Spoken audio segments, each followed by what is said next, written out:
Baik ya, kita mulakan dengan hadis nombor 9 hari ini, muka surat 60.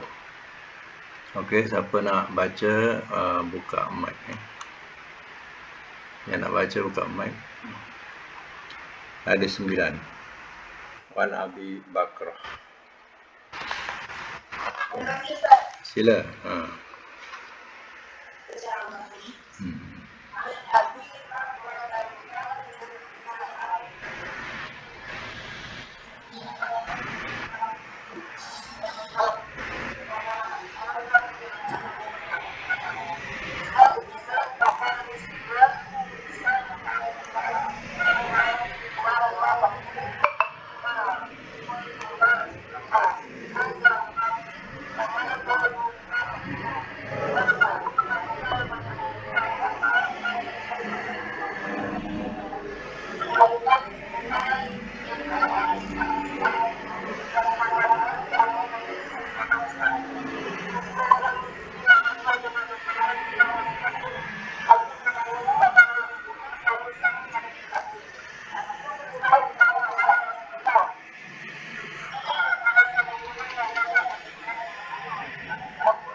Ya.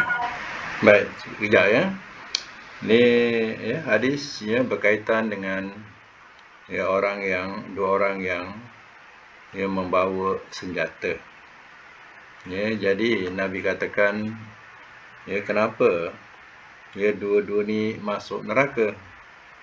Ya, sebab orang yang dibunuh juga ada berniat untuk membunuh.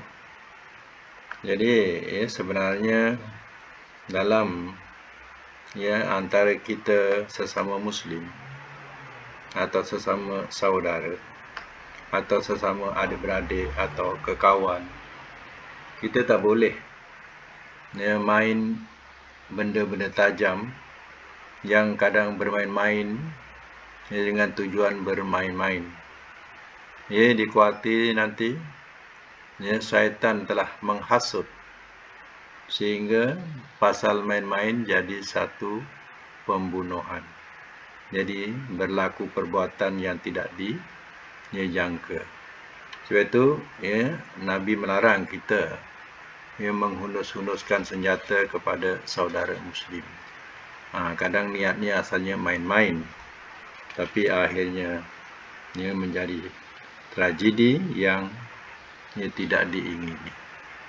Jadi ya kalau membawa senjata tajam, jangan hulu-hulukan ya, atau main-mainkan ya, eloklah disimpan ya, atau disorokkan. Okey, untuk teruskan pengesahan hadis ni ya, kita tak payah baca pengesahan hadis, kita buka terus kepada kata asing. Boleh buka mic kata asing. Teruskan. Buka mic buka ya.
Firman Allah Subhanahu wa taala.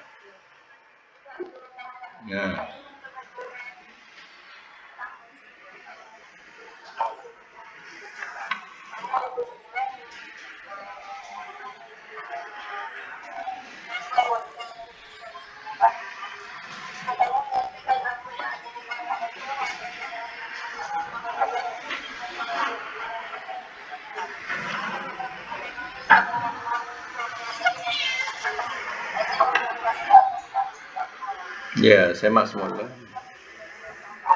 Semak semula. Ya, bahawa ya, dua orang Muslim berhadapan. Ya. Kemudian dia bawa senjata. Ya, kalau ya, memang dia ada niat membunuh dan seorang yang dibunuh pun ada niat membunuh juga, tapi dia kalah, dia mati. Ya. Nabi katakan itu dua-dua adalah dalam neraka. Tetapi ya, terpulang pada Allah.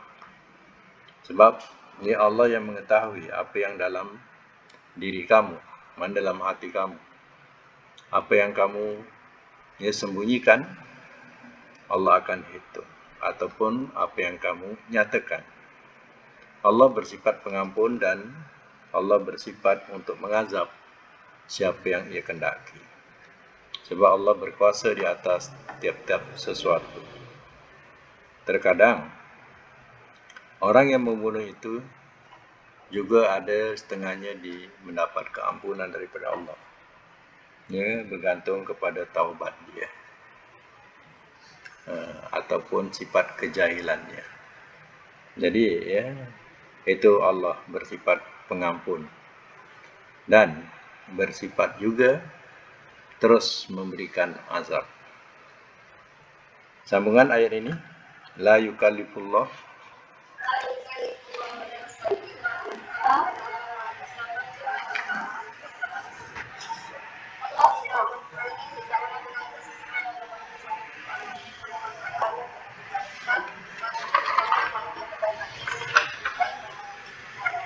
baik yes. Semak semula. Dalam ayat yang dibaca ini kita ada jumpa dua perkataan.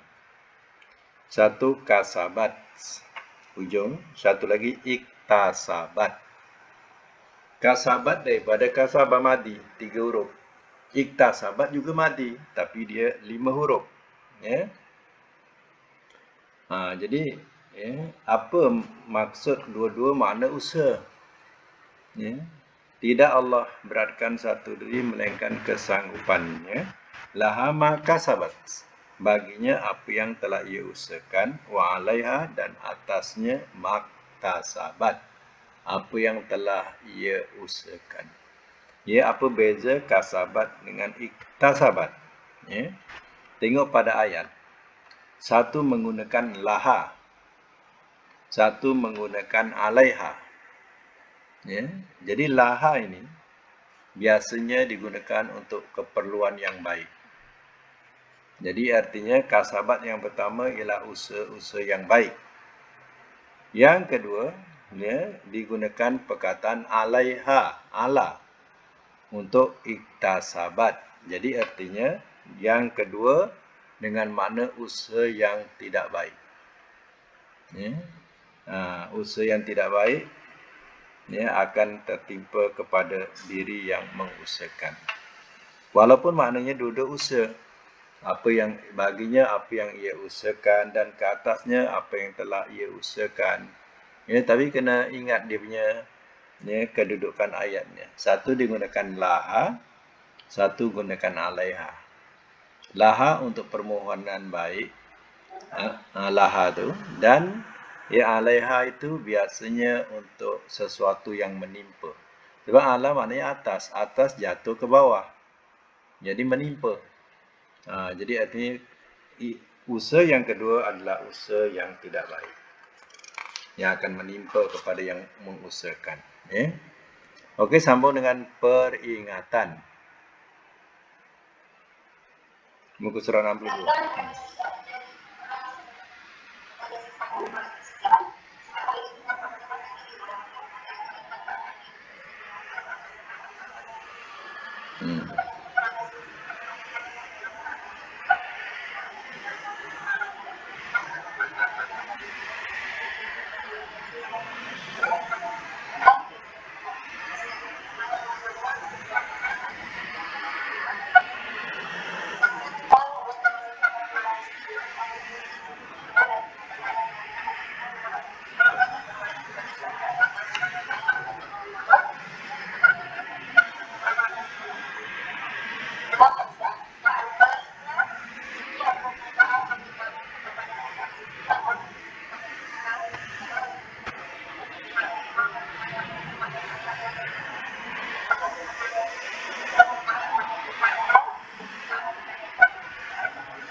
Baik, semak semula. Ya. Jadi hal ini adalah menjadi peringatan. Ya. Peringatan kepada siapa? Iaitu peringatan kepada sesama umat Islam. Ya. Seboleh-bolehnya hendaklah ya meninggalkan ya hal-hal yang berkaitan menjadikan umat Islam itu lemah. Tapi adakah ya peperangan itu ya tidak akan berlaku? Ya, peperangan tetap berlaku. Seperti contohnya ya Muawiyah ya berperang dengan Ali. Islam dengan Islam. Ya berperang dikatakan sebagai perang yang paling lama, iaitu 12 tahun. Ya, perang ya disebut sebagai perang Siffin atau Soffin. Ya, antara umat Islam. Ya, zaman Sayyidina Ali. Perang yang paling lama sekali. Ya.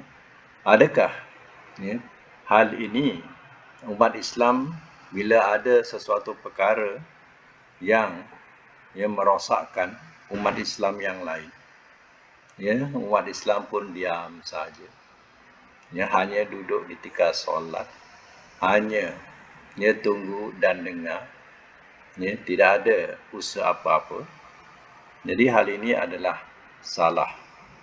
Kalau dibiarkan begitu saja, sudah tentulah kaum fasik lebih senang untuk merampas harta orang lain, ya, atau nak berbuat sesuatu sewenang-wenangnya. Ya, jadi jalannya, ya hendaklah ya kita perangi dia. Ya, jadi perangi di sini dengan berbagai cara. Ya, kalau ya di tempat kita ni, ya dengan jalan mengundi. Ya, undian itu ialah satu peperangan, ya, untuk menaikkan kebaikan, ya, atau nak menjatuhkan keburukan. Jadi kalau pemimpin yang zalim, ya maka cara berperang rakyat ialah dengan cara mengundi, jatuhkan pemimpin itu supaya ya tidak berlaku ya hal-hal yang berkaitan dengan kejahatan atau keburukan. Ya, jadi ya itu adalah jalan yang ya ada di jalan yang ada pada tempat kita. Ya, dan juga di negara-negara lain. Ya, mereka tak senang ya dengan pemimpin yang fasik, maka diturunkan. Ya, ganti orang lain. Begitulah caranya. Kalau kita diamkan atau biarkan saja, ya, ataupun kita ibaratnya apa? Tak payah keluar undilah, tak nak undilah. Ya, itu salah kita. Ya, artinya kita meredai kemungkaran itu terus berlaku. Jadi kena ya kita undi juga untuk membantu ya memenangkan kebaikan itu. Ya. Jadi hal ini hendaklah patut diketahui. Ya, jangan sampai ya kaum fasik ini terus menerus ya merosakkan umat. Ya. Jadi caranya hendaklah benteras dia. Baik, ya kita teruskan lagi dengan masuk neraka.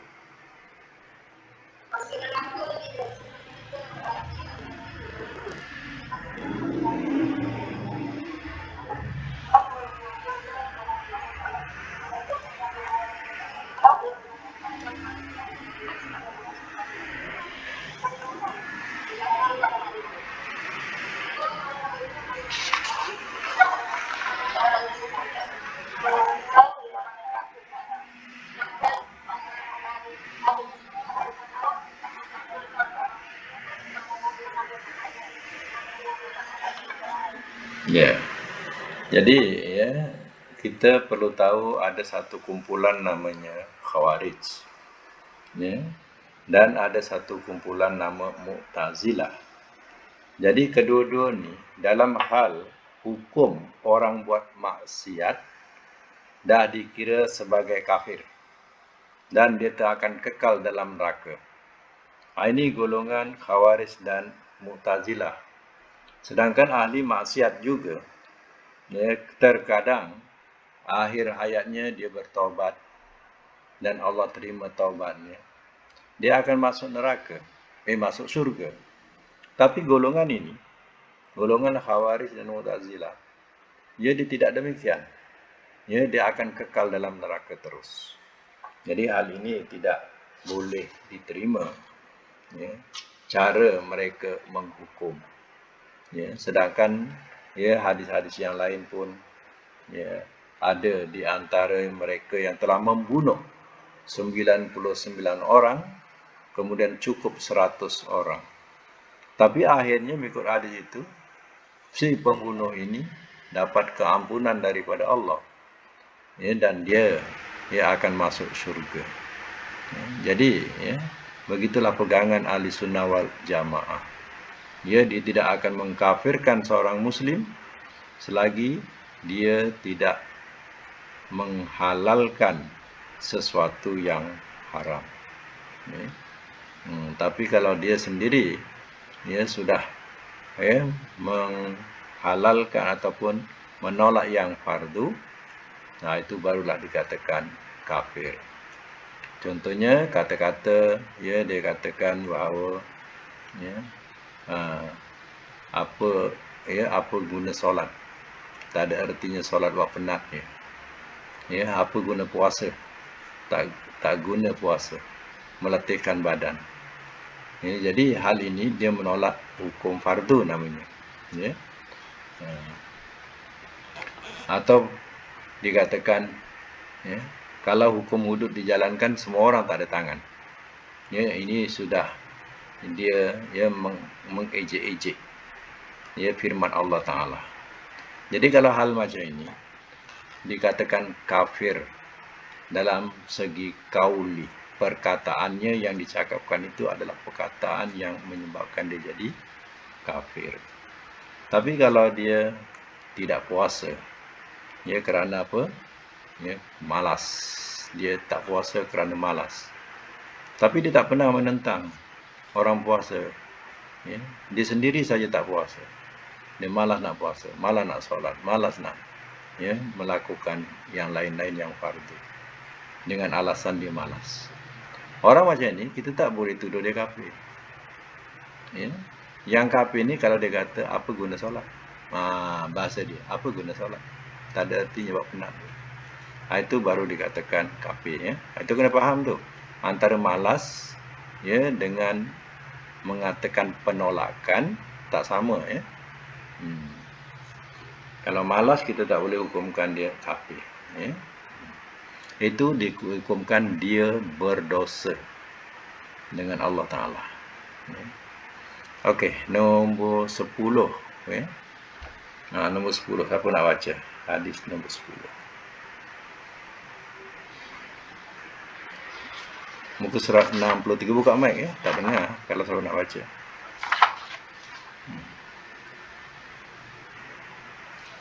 Silakan.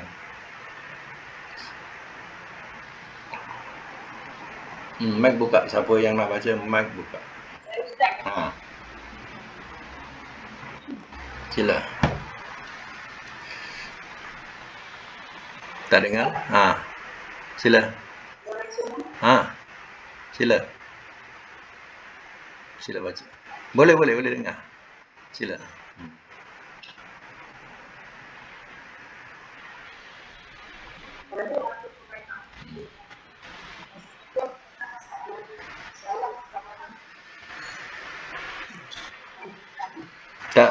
Tak apa. Teruskan. Coba teruskan.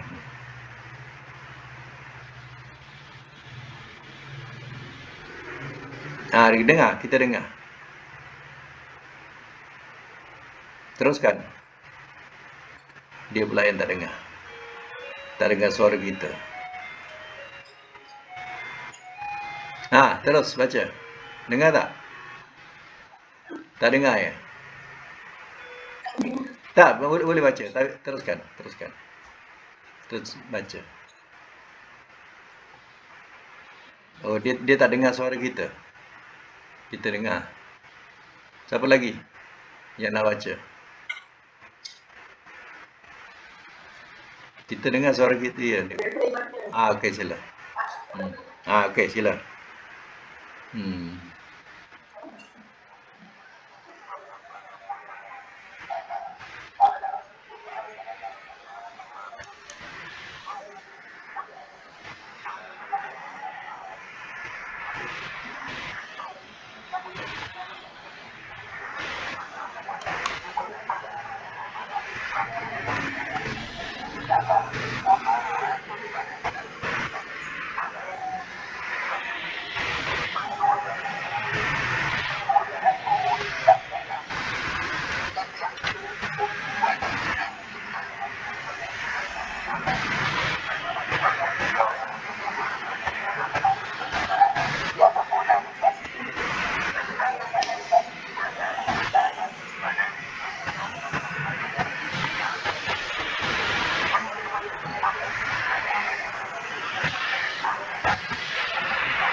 Ya. Oke, semak semula. Jadi ya, hadis ini ya berkaitan dengan fadilat ataupun kelebihan ya solat berjemaah.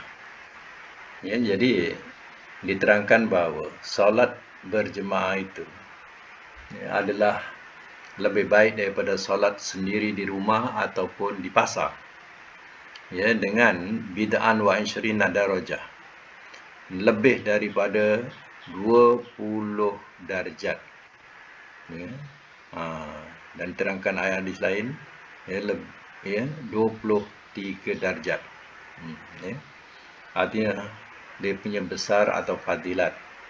Ya, dia solat berjemaah. Ya.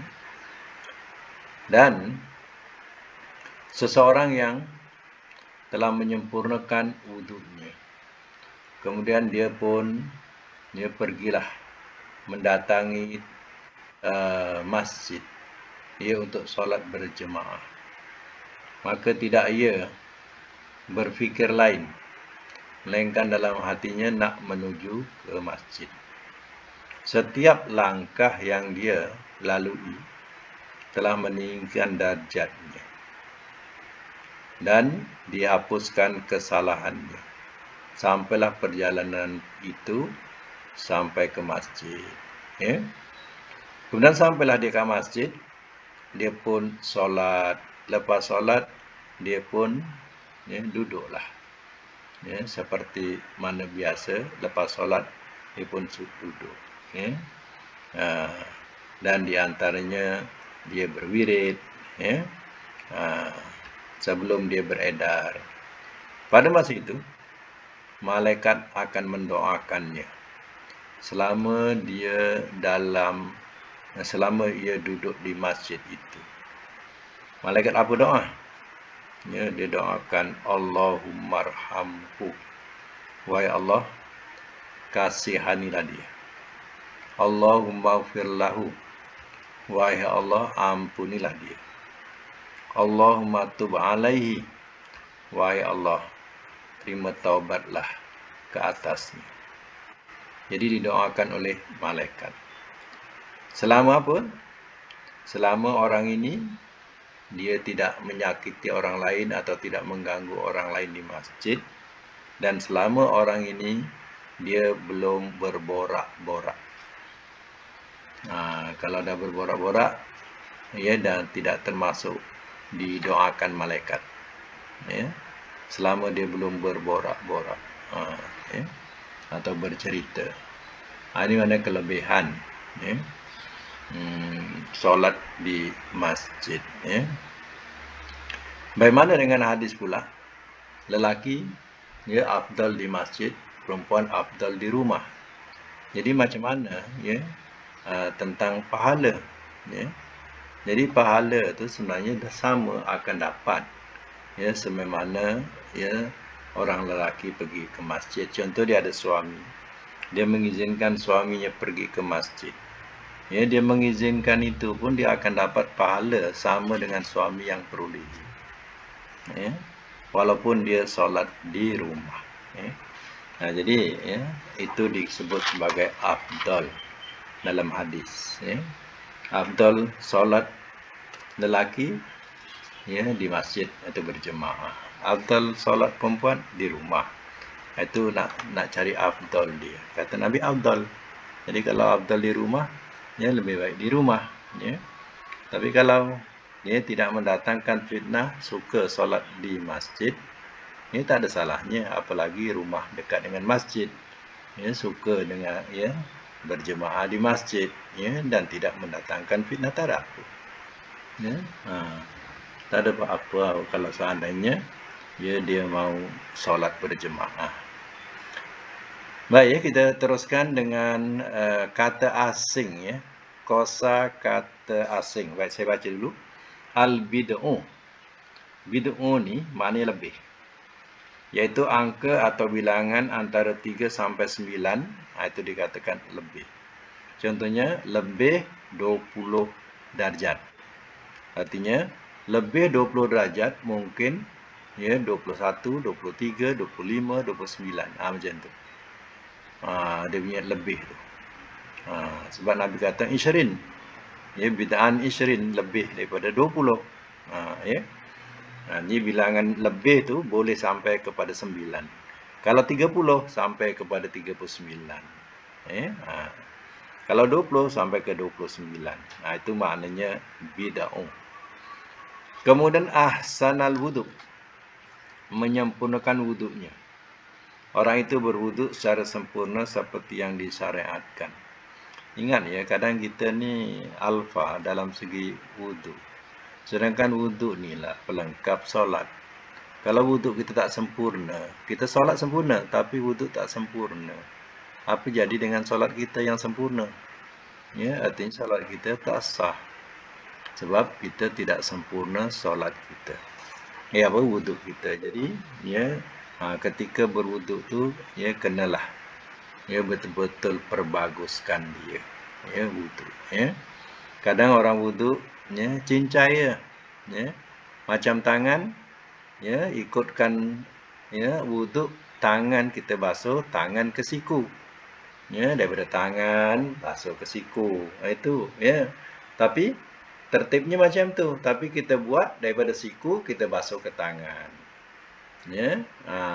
Sedangkan, ya, dalam Quran ataupun dalam hadis, perkataannya bukan sapu, perkataannya lah cuci, bagsilu, cuci. Jadi cuci tadi kita kena cuci tangan kita daripada tangan tadi ni bawa ke siku cuci, ya, bukan kita sekadar, ya, lap, ya, atau setengahnya kadang, ya, dia letakkan pada air, letak pada air macam tu, ya, langsung tak dipegang. Tu sebab itu kadang kena perhatikan, sebab kita suruh perbaguskan wuduk kita.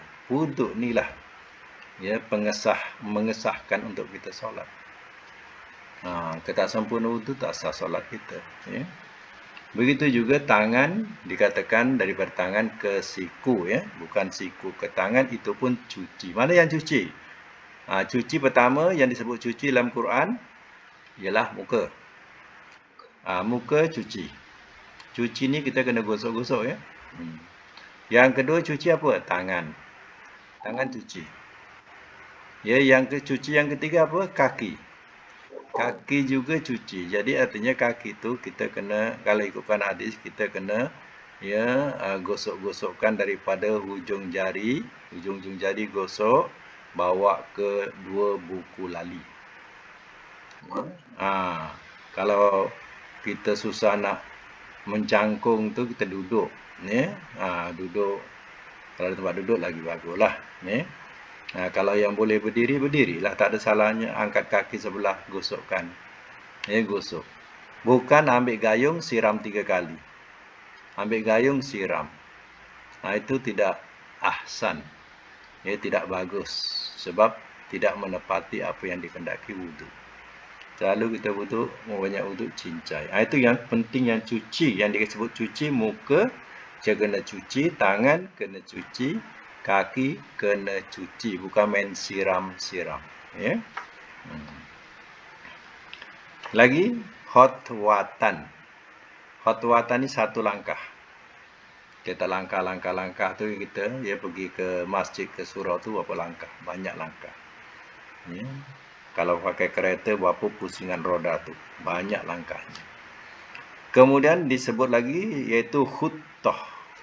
Khuttah ni makna dihapuskan. Macam tadi dihapuskan kesalahan-kesalahannya. Kemudian khoti'ah. Khoti'ah adalah kesalahan yang dimaksudkan dosa. Kalau jamaknya khotoya. Khotoyakum, kesalahan-kesalahan kamu. Ni khoti'ah, 1 kesalahan. Yang akhir, malam yuhdis, selama tidak berhadas. Yang ni selama wudunya belum batal. Dia duduk tadi lepas solat tadi, selama wudunya belum batal. Di situ dia mendapat doa dari malaikat. Baik, sambung terus kandungan hadis.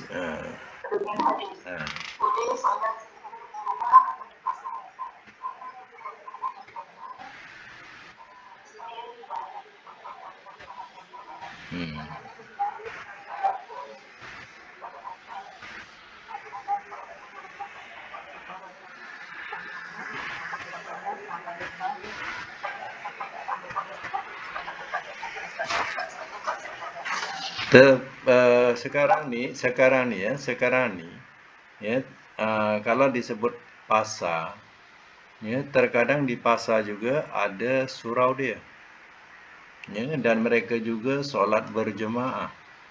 Jadi tidaklah menyalahi syariat, artinya pahala tu sama kerana dia berjemaah. Dan yang tidak banyak pahala tu, dia solat di kedai dia sendiri.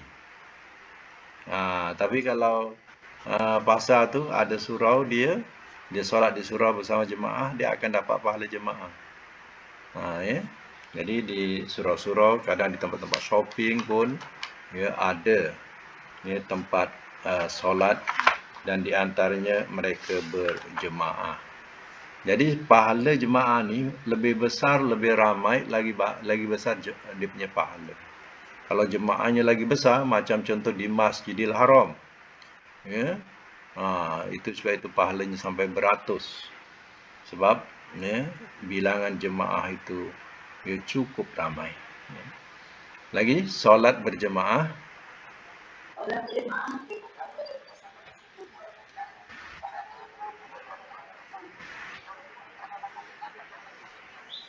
Ya.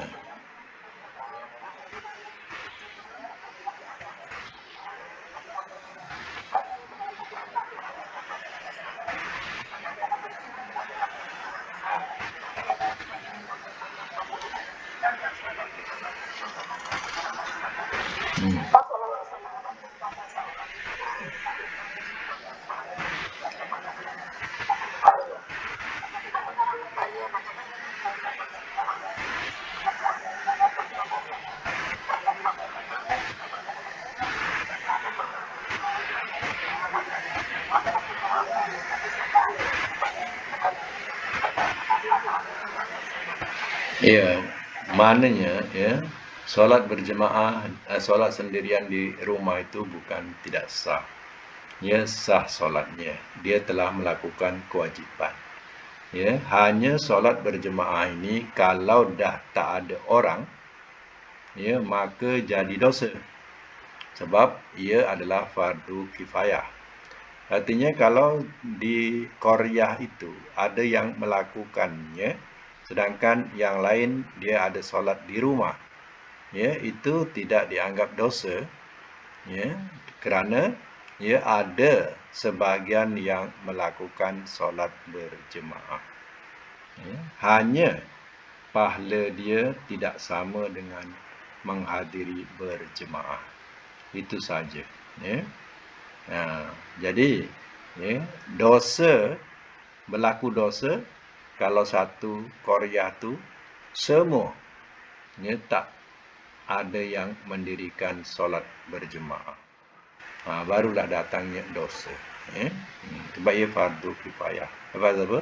Fardu kifayah. Baik, teruskan keikhlasan.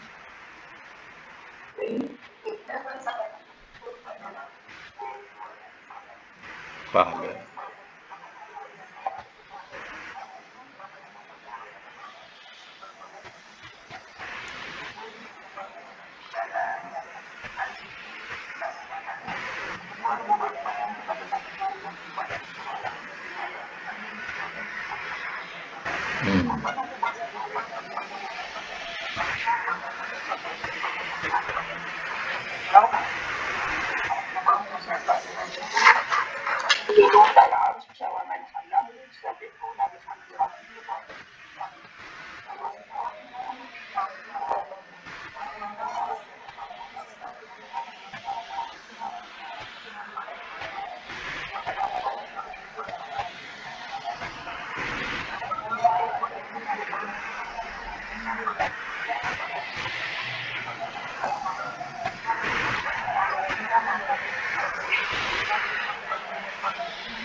Ya.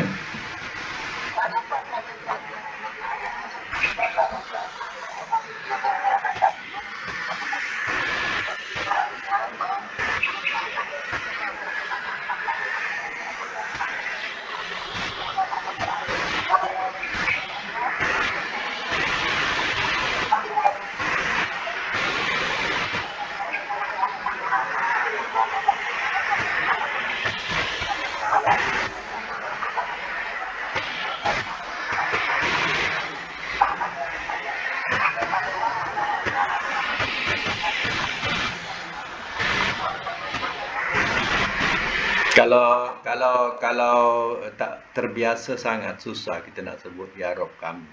Kita sebut wahai Tuhan kami. Macam tu. Ha. Hmm.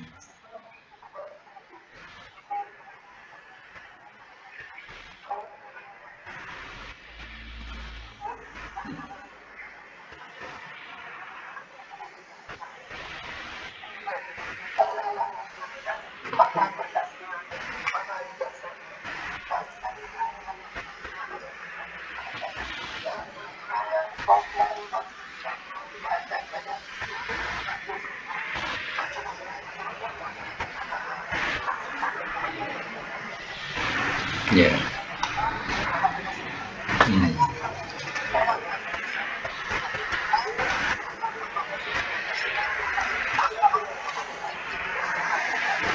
Ya. Baik. Semak ya.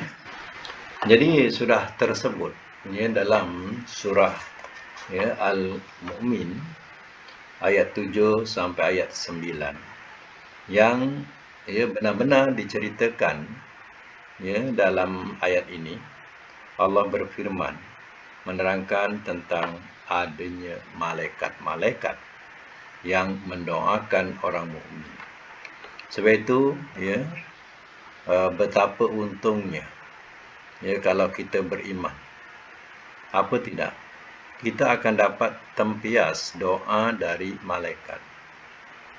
Kalau kita ya bukan kalangan orang mukmin, malaikat hari-hari ya mendoakan, kita tak dapat.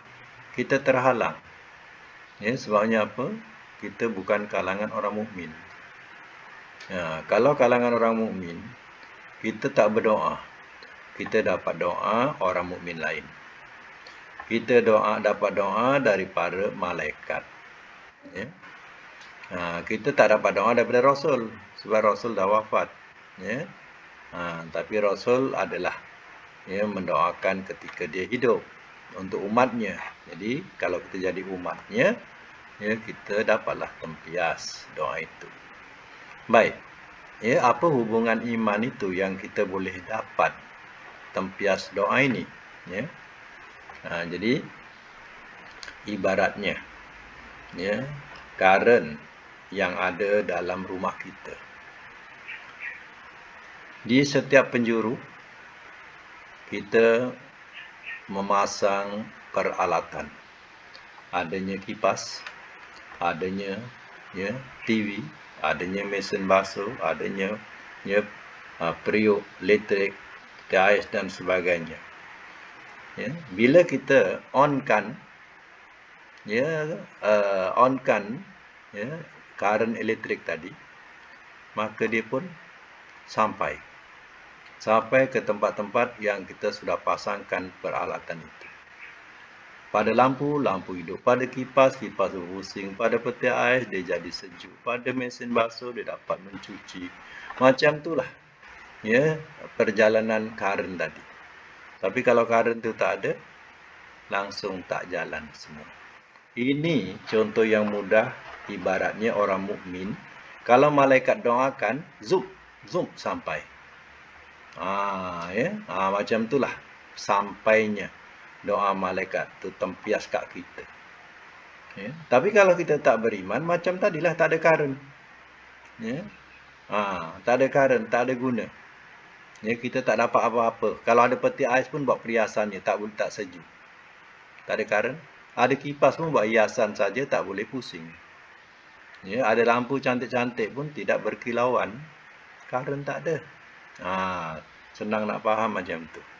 Sebab itu untungnya orang mukmin dapat doa daripada orang mukmin, dapat doa daripada para malaikat.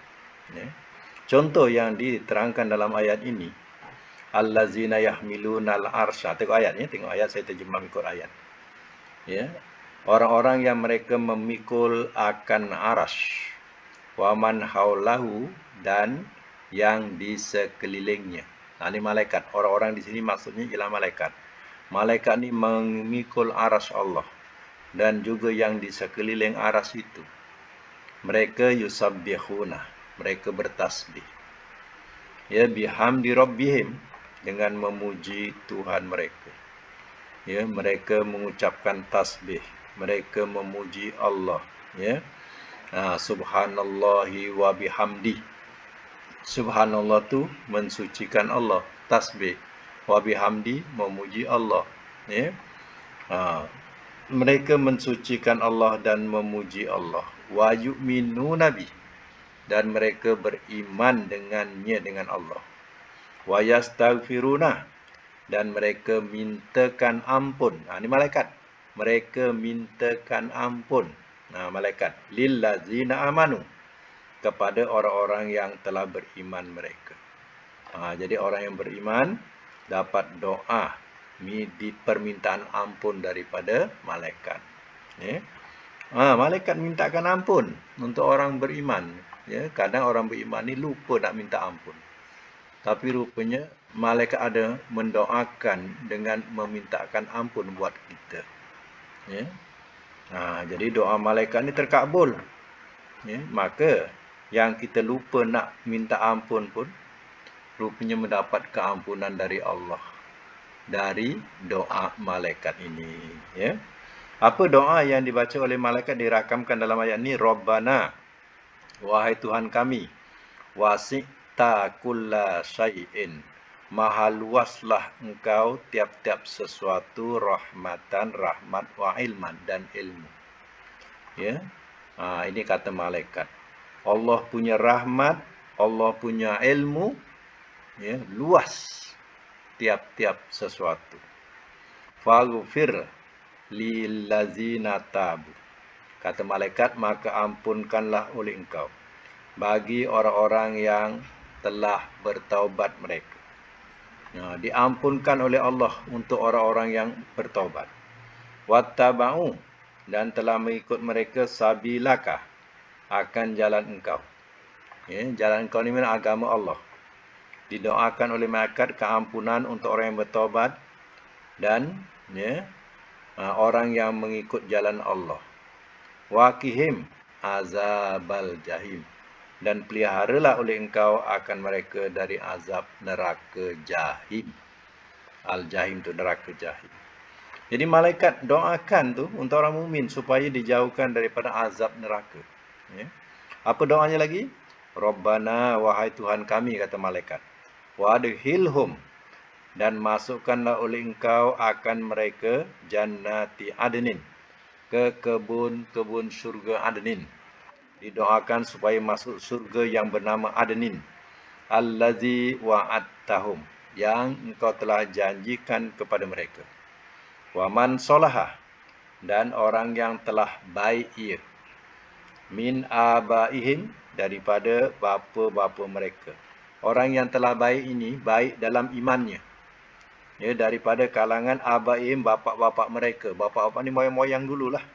Wa azwajihim, dan isteri-isteri mereka. Wa zuriatihim, dan zuriat mereka.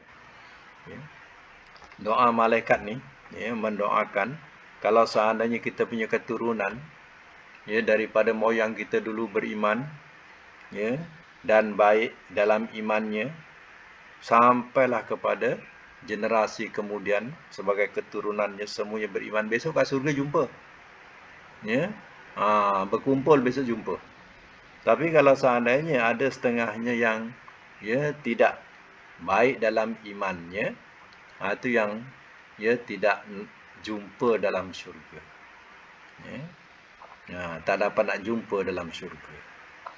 Sebab itu keluarga boleh jumpa dalam syurga, keturunan boleh jumpa dalam syurga, syaratnya semuanya solahah, baik dalam imannya.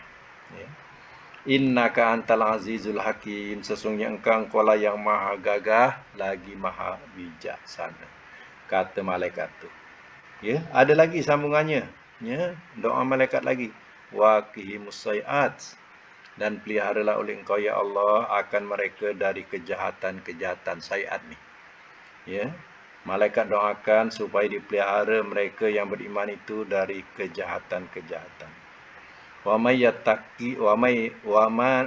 taqis sayiat, dan barang siapa ia terpelihara dari kejahatan-kejahatan yauma izin, pada hari itu, faqad rahimtahu, maka sesungguhnya telah engkau rahmati dia. Siapa yang terpelihara daripada kejahatan pada hari kiamat besok, artinya orang itu telah mendapat rahmat Tuhan. Kejahatan ini mana? Keburukan azab pada hari kemudian, iaitu hari mahsyar. Kalau siapa yang terpelihara daripada keburukan kejahatan itu, artinya orang itu sudah mendapat kasih Tuhan. Wazalikal fawzul azim, dan itulah dia kejayaan yang amat besar. Ini yang tercatat dalam Quran, yang mana malaikat mendoakan orang mukmin. Mudah-mudahan kita termasuk golongan orang-orang yang dapat tempias daripada doa-doa malaikat ini. Jadi amin. Itu kesimpulan akhir daripada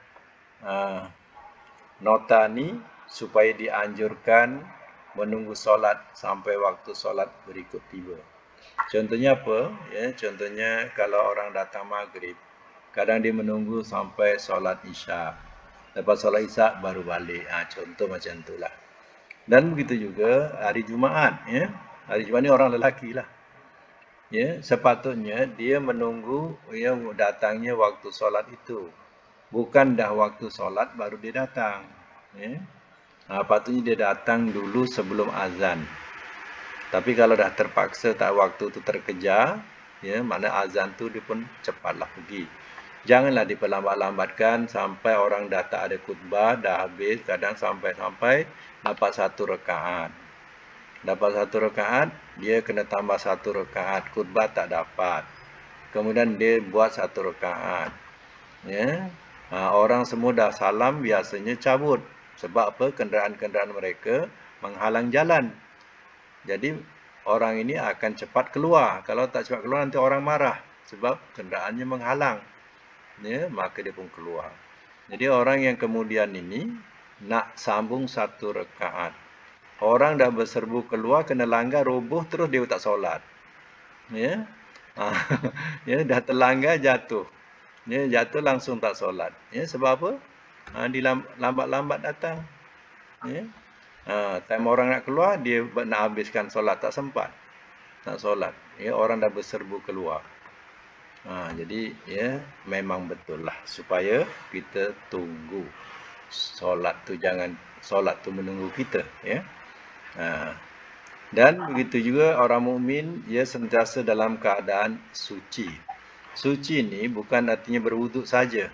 Mana suci, jaga diri daripada benda-benda yang menajiskan badan dan pakaian kita. Ya, percikan air kencing contohnya, jaga dia percikan air kencing. Itu artinya ya kita menjaga kesucian diri. Sebab terkadang pakaian itu untuk kita buat solat. Dan salah satu azab kubur Nabi kata ialah mereka yang tidak menjaga percikan kencing tadi, ya, atau mengabaikan, ya. Jadi itu salah satu daripada azab kubur, ya. Sebab itu suci ni tak mesti berwuduk saja. Orang tak tahan nak berwuduk saja, ya. Mesti batal, ya. Jadi ya, yang maksud suci ni kita menghindarkan diri kita dari terkena najis. Benda yang boleh najis artinya tak boleh kita nak buat solat. Sebab itu kita jaga. Itu makna kesucian kita, ya. Baik, sampai situ. Akan datang kita masuk hadis yang ke-11 insya-Allah, ya. Ada pertanyaan ke? Okey, sampai situ dulu. InsyaAllah kita akan sambung semula akan datang. Sadaqallahul azim.